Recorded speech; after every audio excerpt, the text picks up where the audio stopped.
नमस्कार, मैं डॉक्टर निपुण राणा सर गंगाराम में कंसल्टेंट हूँ जॉइंट रिप्लेसमेंट सर्जरी में। आज मैं आपके साथ नी आर्थराइटिस के रिगार्डिंग कुछ इन्फॉर्मेशन शेयर करना चाहता हूँ। नी आर्थराइटिस सिंपल शब्दों में कार्टिलेज का घिस जाना है, उसका डैमेज हो जाना, जिसके कई कारण हैं।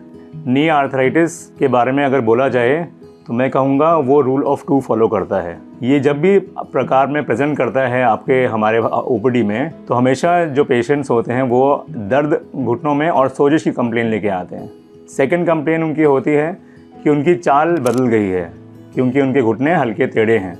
ये 2 मेजर कंप्लेंट्स पेशेंट्स की होती हैं जब भी वो नी आर्थराइटिस लेके हमारे ओपीडी में आता है।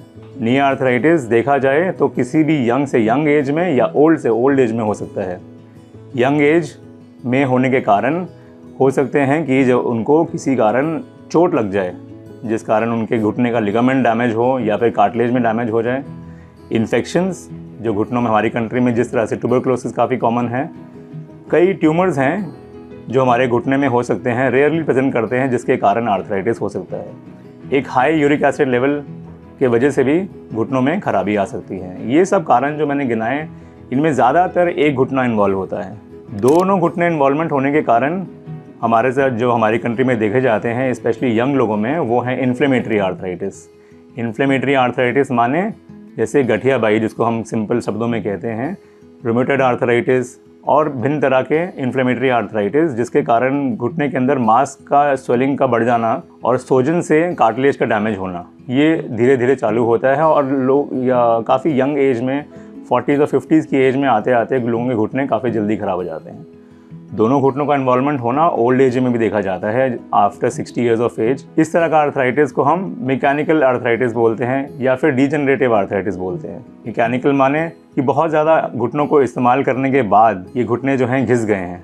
जिस तरह हमारी कंट्री में बहुत कॉमन है ज़मीन पर बैठ जाना, आलती पालती मारना, इंडियन टॉयलेट या गाँव में देखा जाए, तो इस कारण घुटनों का कार्टिलेज, स्पेशली हमारी चपनी का कार्टिलेज, इस घुटने में देखा जाए तो चपनी का कार्टिलेज जो है सबसे पहले घिसा जाता है, जिसकी इन्फ्लेमेशन की वजह से मेन जोड़ जो है हमारा ऊपर की हड्डी और नीचे की हड्डी में, इसमें भी घिसावट चालू होती है।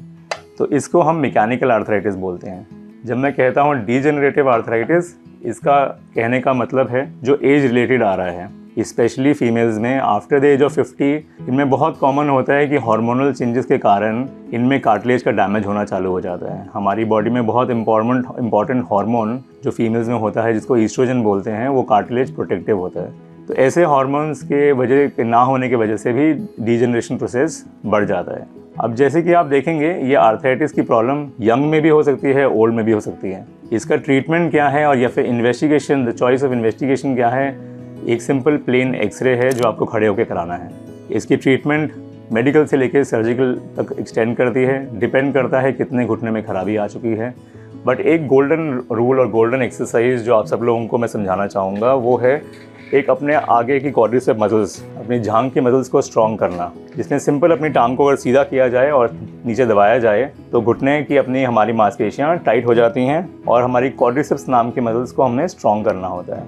इसके अलावा गुड लाइफस्टाइल, एक हेल्दी लाइफस्टाइल व्यतीत करना बहुत ज़रूरी है, जिसमें गुड डाइटरी हैबिट्स, जिससे मोटापा ना बढ़े, बहुत ज़्यादा तली हुई चीज़ें, बाहर की चीज़ें खाना जिसकी वजह से हमें इसेंशियल न्यूट्रिएंट्स, विटामिन्स नहीं मिल पाते, उस तरह के हैबिट्स नहीं रखने चाहिए। मैं यही कहना चाहूँगा, ये सर्विसेज हमारे पास इस अस्पताल में अवेलेबल हैं।